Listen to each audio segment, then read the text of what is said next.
శ్రీ గురుభ్యో నమః. మహాగణాధిపతి నమః. శివాయ నమః. శ్రీ కామేశ్వరాయ నమః.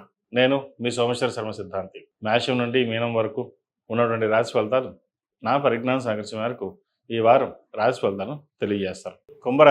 కుంభరాశి వారికి ఈ వారం అనుకూలంగా ఉంది. వ్యాపార రీత్యా కలుసుబాటుతనంగా ఉంటుంది. అయితే ఆరోగ్య రీత్యా మటుకి తప్పనిసరిగా జాగ్రత్తలు తీసుకోవాలి. సర్జరీ దాకా వెళ్ళే అవకాశం కూడా లేకపోలేదు. దూర ప్రాంతం నుండి బంధువులు రావడంతో విభేదాలు, మనస్పర్ధలు, భూ సంబంధించిన వ్యవహారాల్లో ఇబ్బందులు అనే అవకాశం గోచరిస్తోంది. కోర్టు వ్యవహారాలు కాస్త చికాకు పెడుతుంది.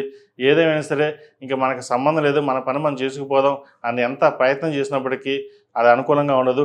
ఖర్చులు మటుకి చాలా విపరీతమైన ఖర్చులు ఉంటుంది. రూపాయికి 25 రూపాయలు ఖర్చు ఉండే అవకాశం ఉంది. అంటే 100 రూపాయలు వస్తే 250 రూపాయలు ఖర్చు ఉంటుంది. అది ఎలా ఖర్చు అవుతుందో ఎలాగ ఉంటుందో మనకు తెలియదు, కానీ ఖర్చు మటుకు అయిపోతుంది. ఎంత ఖర్చు ప్రయత్నం చేసి తగ్గిద్దామని కూడా మన అదుపులో లేకుండా ఉంటుంది. ఏదైనా సరే మనం ముందుకు వెళ్ళాలి అనే భావన ఉంటుంది, కానీ వీరికి ఏం నడుస్తుంది. ప్రతి ఒక్కటి నిదానంగా వెళ్ళడం, ఇవాళ అనుకున్న పని 10 రోజుల తర్వాత అవ్వకపోవడం ఇటువంటివి ఉంటాయి. ఉద్యోగంలో మటుకి చాలా ఇబ్బందులు ఉండే అవకాశం గోచరిస్తుంది. ఉద్యోగం ప్రయత్నాలు ఎంత చేసినప్పటికీ ఉద్యోగం రాక ఉండడం, లేదా ఉద్యోగంలో ఉన్నవారికి ఉద్యోగంలో మెంటల్ స్ట్రెస్ ఉండే అవకాశం గోచరిస్తుంది. ఒకసారి ఉద్యోగం మానేసి కొత్త ఉద్యోగం ప్రయత్నం చేద్దాం అనే ఆలోచన కూడా ఉంటుంది. అయితే ఇక్కడ ఉన్నా ఇలాగే ఉంటుంది, వేరే చోటికలను ఇలాగే ఉంటుంది. దాన్ని అధిగమించడానికి ప్రయత్నం చేయండి. ఒక సమస్య వచ్చినప్పుడు సమస్యని ఎలా అధిగమించాలో ఆ ఆలోచనతోటి ముందుకెళ్ళాలి. మీరు తీసుకున్న నిర్ణయాలు కావచ్చు, చేసే ఆలోచనలు ఏవైతే ఉన్నాయో ఆ కార్యరూపం దలుస్తాయి. మంచి చేసే ప్రయత్నాలు ఏవైతే ఉన్నాయో కలుసుబడతనంగా ఉంటుంది. సంతానం సంబంధించిన వ్యవహారాల్లో కాస్త ఇబ్బందికరంగా ఉంటుంది.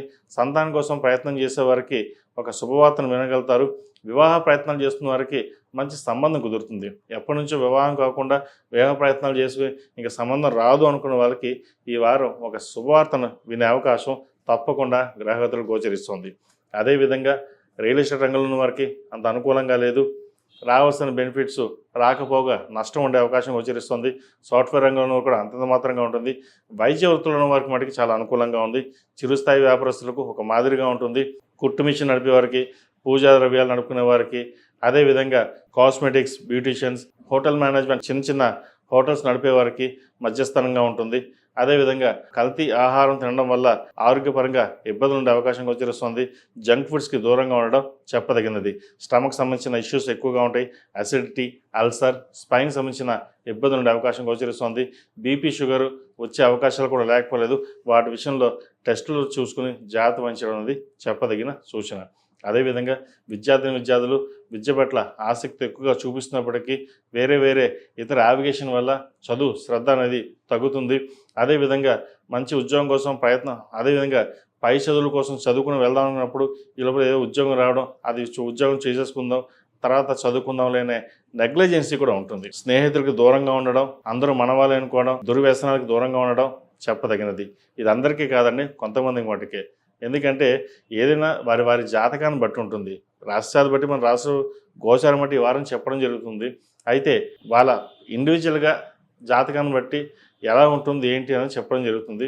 జాతక పరిశీలన కోసం 7731881113 నన్ను సంప్రదించగలరు. ఏదైనా పరిహారాలు ఉంటే చెప్పడం జరుగుతుంది. అదేవిధంగా ఈ రాశిలో జన్మించిన వారు ప్రతిరోజు ప్రతినిత్యం లక్ష్మీ తామర ఒత్తులతో దీపారాధన చేయడం, శనివారం నాడు, మంగళవారం నాడు నవగ్రహ ఒత్తులతో దీపారాధన చేయడం చెప్పదగిన సూచన. ఈ రాశివారు అష్టముఖి రుద్రాక్ష మెడలో వేసుకోండి, మంచి ఫలితాలు సంప్రాప్తిస్తాయి. ధనం పరంగా ఎక్కువ ఖర్చు అవుతున్న వారికి ఈ రుద్రాక్ష వేసుకోవడం వల్ల కొంతవరకు ఉపశమనం అనేది లభిస్తుంది. ఈ రాశిలో జన్మించిన వారికి కలిసి వచ్చే సంఖ్య 3, కలిసి వచ్చే రంగు తెలుపు. ఏదైనా పని మీద బయటికి వెళ్ళినప్పుడు శుక్రవారం కానీ శనివారం కానీ వెళ్ళండి, మంచి ఫలితాలు సంప్రాప్తిస్తాయి.